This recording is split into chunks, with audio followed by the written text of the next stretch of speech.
ጢሞቴዎስ ማን ነው? ምንጭ ሐዋርያ ጳውሎስና መልእክቶቹ ከተሰኘው አባ ምስራቅ ጥዩ ከተጻፈው ቁጥር 2 መጽሐፍ ገጽ 212 የተገኘ። ጢሞቴዎስ ማን እንደሆነ በወቅቱ በቤተ ክርስቲያን ውስጥ ምን አይነት ተግባር እንደነበረውና ከሐዋርያ ጳውሎስ ጋር የነበረው ወዳጅነት ምን ይመስል እንደነበር ማየቱ መልእክቱን በደንብ ለመረዳት ወሳኝ ነው። ስለ ጢሞቴዎስ ማንነትና ተግባር መረዳት የሚቻለው ከሐዋርያት ሥራ ጸሐፊና ከሐዋርያ ጳውሎስ መልእክት ነው። ጢሞቴዎስ ከግሪክ የተገኘ ስም ሲሆን ቴሞ እና ቴዎስ የሚሉት የሁለት ቃላት ጥምረት ነው። ትርጓሜውም እግዚአብሔርን ማክበር ማለት ነው። ተወልዶ ያደገው ልስጥራ በተባለው ከተማ ውስጥ አረማዊ ግሪክ ከነበረው አባቱና አይሁዳዊት ክርስቲያን ከነበረችው እናቱ ነው። የሐዋርያት ሥራ ምዕራፍ 16 ቁጥር 1 ላይ ማየት ይቻላል።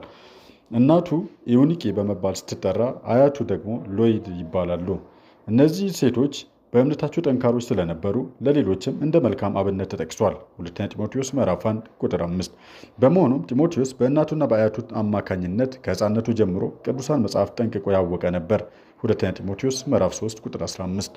በዚህ ምክንያት በልስጥራና በኢቆንዮን በነበሩት ወንድሞች ዘንድ መልካም ዝና ነበረው። ሐዋርያት ሥራ ምዕራፍ 16 ቁጥር 2። ሐዋርያ ጳውሎስ ጢሞቴዎስን በልስጥራ አግኝቶ ለሐዋርያዊ ሥራ ከእርሱ ጋር እንዲሰማራ ባደረገው ጊዜ ጢሞቴዎስ ወጣት እንደነበር ይታመናል። አባቱ አረማዊ ግሪክ ስለነበር በወቅቱ ጢሞቴዎስ አልተገረዘም ነበር። ግሪካውያን በባህላቸው ግርዘትን ያልሰለጠኑ ሰዎች ድርጊት አድርገው ይቆጥሩት ስለነበር ልጆቻቸውን አይገርዙም ነበር። በመሆኑም ሐዋርያ ጳውሎስ ጢሞቴዎስን እንዲገረዝ አደረገው።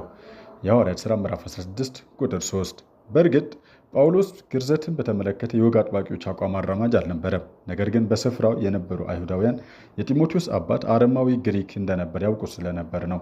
ስለዚህ በአባቱ ምክንያት አለመገረዙን ያውቁ ስለነበር በእነርሱ ዘንድ አላስፈላጊ ትችት ላለመፍጠር በማለት እንዲገረዝ አደረገው። የሐዋርያት ሥራ ምዕራፍ 16 ቁጥር 3 ላይ